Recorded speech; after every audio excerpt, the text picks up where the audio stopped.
So what are the terms that we're looking for on CVs and job specs that tells us that the company we're recruiting for isn't really into waterfall? Actually, they're not into any structured approach. They much like the alternatives. So all of the terms I'm now going to go through will tell you that actually they don't follow a stage-by-stage structured approach. Terms like Scrum are anti-waterfall. In fact, Scrum is a subset of the Agile approach. Extreme programming, pair programming,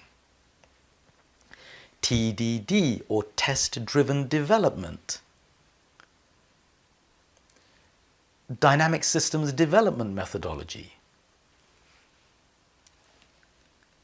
the adaptive systems development approach, lean software development, Kanban, crystal clear, and rational unified process.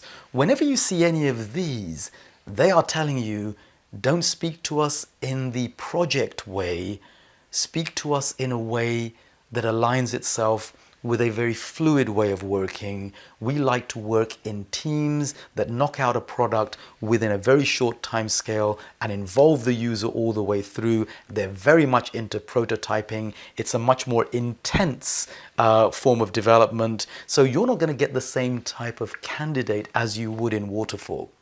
These people are used to being chucked into a room full of strangers, and they're going to get along with them very quickly, and they're going to get to work very quickly.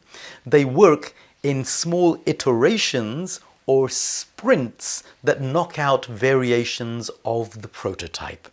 So every sprint moves the prototype up to the next level. They go back and check with the users, and by the end of that 12-week period, the users will say, thank you very much, that's exactly what we needed. Can we go and play with it now? I hope that's clear. Two types of umbrella approaches when you're creating IT systems. Both of them will have their impact in recruitment.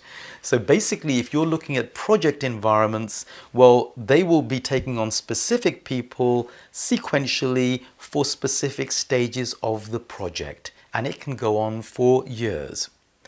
In an Agile environment or something similar, the people are generally taken on all at the same time as a team, and those people will be required to collaborate and work closely with each other, and generally the contract will be for 3 months or 6 months, and they will require people who are heavily into working on prototypes and knocking out stuff very fast in highly intense working environments. So they won't be afraid of that. Two different personalities of candidates when you're recruiting for these two different types of approaches.